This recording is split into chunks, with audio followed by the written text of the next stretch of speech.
With Uber Reserve, you can book your Uber ride in advance, 90 days in advance. Perfect for all you forward thinkers and planning gurus. Reserve your Uber ride up to 90 days in advance. Uber Reserve. See Uber app for details. This episode is brought to you by Amazon. The holidays are here, and you know what that means. It's time to get your friends and family the gifts they deserve. Take the stress out of shopping with Amazon's great deals and low prices on a huge range of items from toys to tech and much more. Whoever you're gifting for, Amazon has great prices on everything you need this holiday season. Shop Black Friday week starting November 21st. This episode is brought to you by Allstate. Some people just know they could save hundreds on car insurance by checking Allstate first. Like, you know, to check you have the tickets in your wallet first before you drive 2 hours to the big game. Seriously, you had one job. Now the closest you'll get to the 50-yard line is parking lot D. Yeah, checking first is smart. So check Allstate first for a quote that could save you hundreds. You're in good hands with Allstate. Savings vary. Terms apply. Allstate Fire and Casualty Insurance Company and Affiliates. Northbrook, Illinois. I wanted a way in, and my way in was the bass guitar, you know.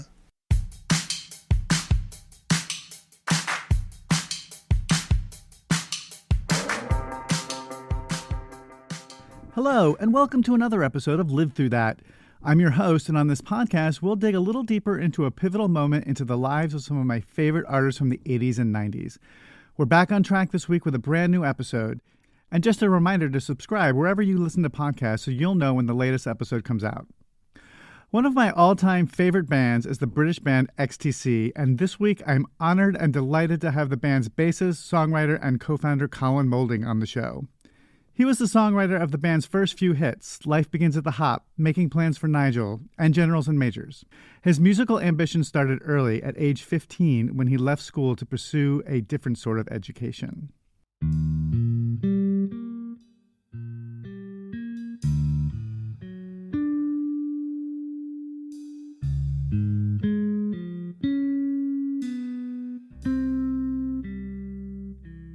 I grew my hair abnormally long, just so I would be expelled. So, yeah, that's what happened. I grew my hair really long, and lo and behold, I went back to the sixth form, and you can't come in here with hair like that, and so I was expelled, but it was really of my own design, you know. My dad was really upset, you know. He thought education was the only way out, you know, and which it was, but the education I chose was a different type, you know. So he was fine with it at the end, you know. He's gone on now, sadly, but yeah, so we reconciled that, and yeah, I just wanted to be a musician, really. I used to go and see local bands and bands that came to town, you know. They play at the college, and I thought, blimey, I'd love to do that. But even earlier, really, I had designs on being a musician because I saw the Beatles at Shea Stadium on the TV with all the screaming girls and stuff. I thought, blimey, that looks a good job. So, yeah, I was wrapped up in the pop music of the time. It was the 1960s, and I was growing up, you know. So, yeah, I wanted a way in, and my way in was the bass guitar, you know.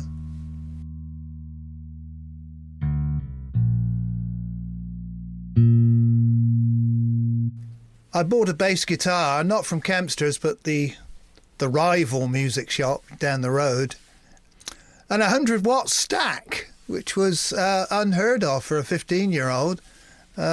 My parents loved me, you know. They must have done to put up with it. So, yeah, I had a 100-watt stack in my bedroom. I could sleep in the bass cabinet, you know. There's a story that Colin met XTC's co-founder, Andy Partridge, at the music store Colin just mentioned, Kempster's. But they were also acquaintances from school, too. I knew Andy at school. We both went to the same school. He was a year or two above me in the school year, perhaps a year ahead. I knew him at school because he was the guy that drew the caricatures of all the teachers, you know. And so I knew he was good fun. And so a couple of years after I'd left, I met him in Kempster's music store. And he was taking the guitars off the wall, Gibsons, Fenders, much to the annoyance of Jeff Kempster, the proprietor, who's a lovely old soul, really, but we sort of ran rings around him a little bit, I suppose. But yeah, and he said, well, pull up a stool and we'll have a bit of a jam. So we did that in Kempster's music store, and he told me all about his group, and he was a little unhappy with it, you know. And he said, would you like to come out for a jam sometime in this garage on the outskirts of Swindon? And so I did one freezing evening. And the die was cast, really, from that point on. I was playing with Terry on a Sunday afternoon. We had this little rehearsal spot in the little back room of a country pub. And I suppose I was the meeting of the two factions, really. I said, well, I know this drummer. We haven't played any gigs at all, but, you know, he's pretty good. And kind of XTC, the nucleus of XTC was formed right there and then, really. Although we weren't called XTC.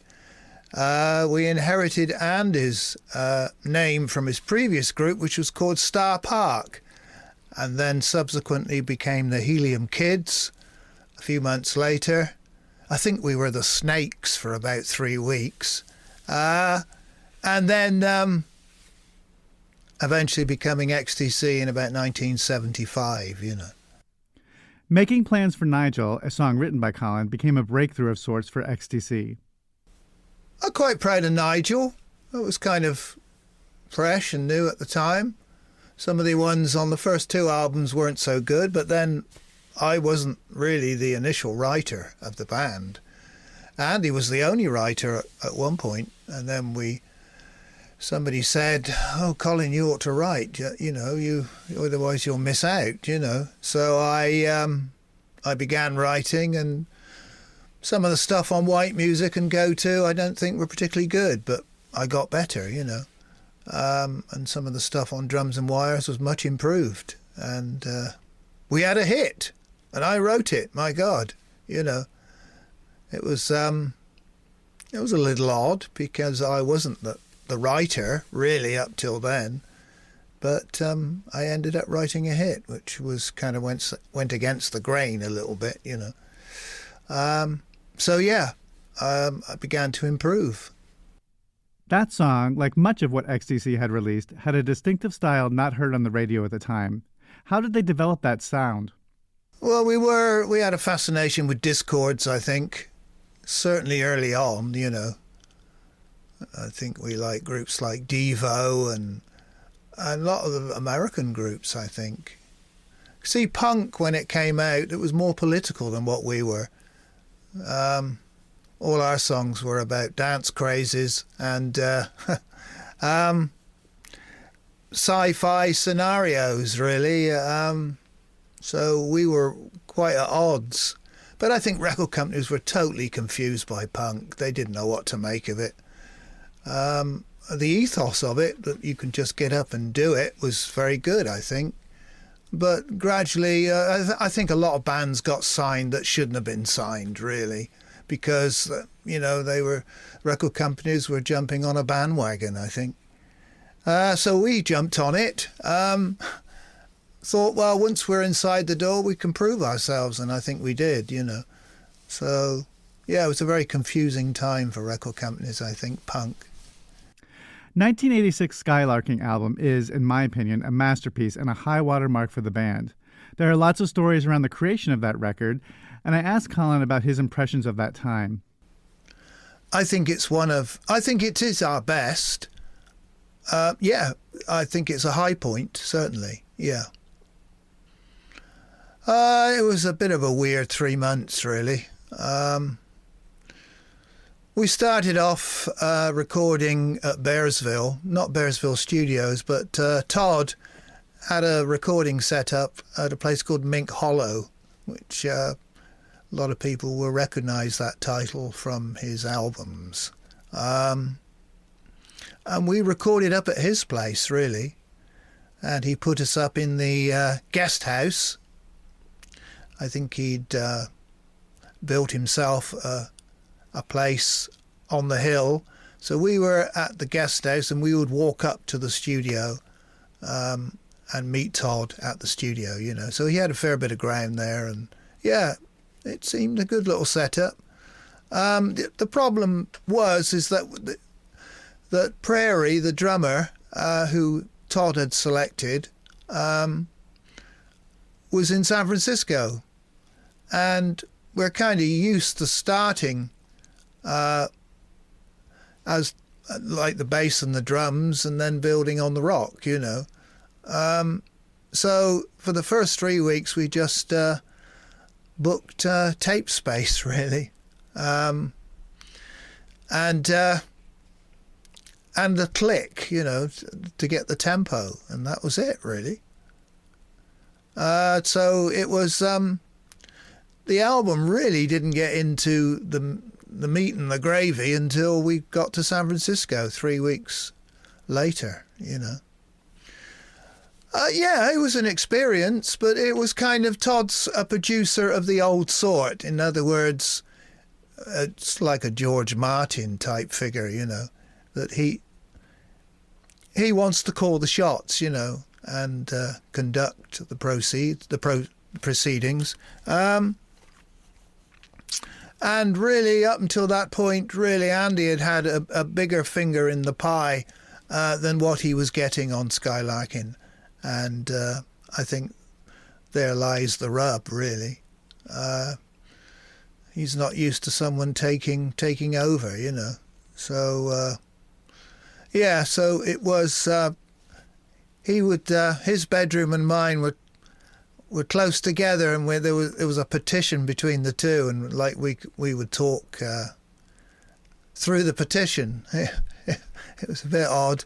And he would voice his concerns to me, said he's not enjoying it and all the rest of it, you know. And so that, yeah, it was a difficult time for him, I think.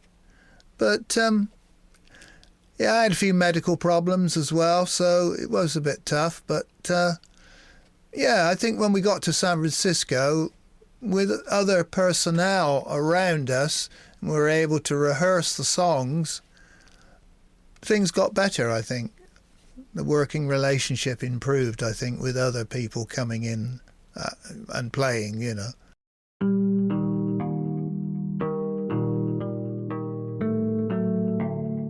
The running order of the album was chosen by Todd. The record company, they wanted to give him a completely free hand. So I think a fee was arrived at on the condition that Todd would have total carte blanche, you know, to do what he wanted and to choose the songs. So it was him that chose the songs, with the exception of the inclusion of Another Satellite, which Andy had strong views on. And he got the record company in England to actually force Todd's hand on it. Todd really didn't want to include it, and he'd already made up his mind about what he wanted on the record. But there was some, I mean, I don't know how true this is, I don't know, that Andy had gone to the record company and he voiced his concerns about the track Dear God, and that, you know, it might upset a lot of our American cousins in the Deep South. I don't know whether it was just to get back at Todd, I don't know. But to cut a long story short, a compromise was reached, and so Dear God was taken off for a while until it was picked up by the campus radio stations in America. It was released on the B-side of the single Grass. And they began to play the B-side, and it became a campus hit in the colleges and stuff.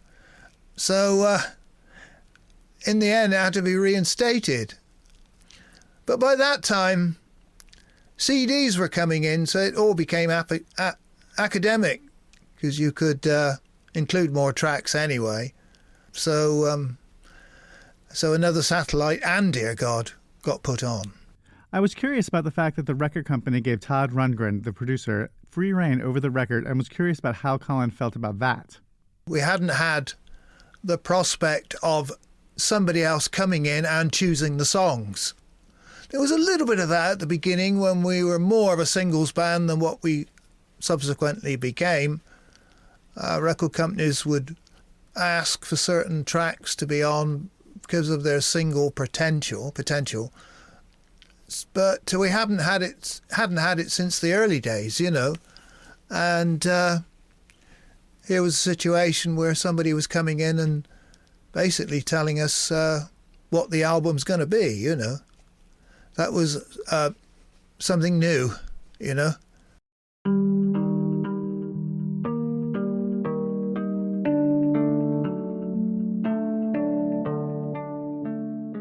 In a way, it removes the internal pressures between writers of what's going to go on, you know. We sent our demos to Todd weeks before we came over to the States, and he cut the record together. So we were able to listen to the record in a kind of a rudimentary way by our demos, you know, cut together in the running order that he felt the album should be, you know. Yeah, but I think you're right. I think it does remove... It's a kind of a fresh way of looking at it, getting somebody's unique take on it, you know. After the recording of Skylarking was done, did he sense how good it was?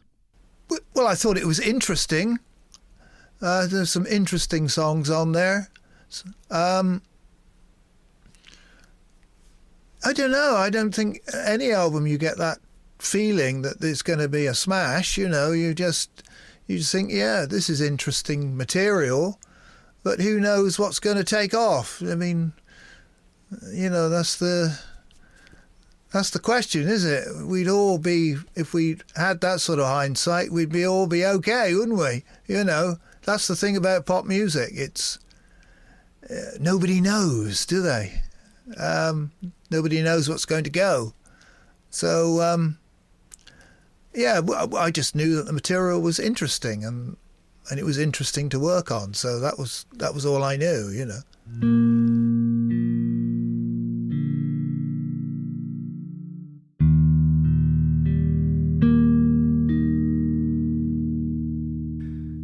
And that's it for today's episode. We talked for so long that I'm breaking this episode up into 2 parts, so look for part 2 coming soon.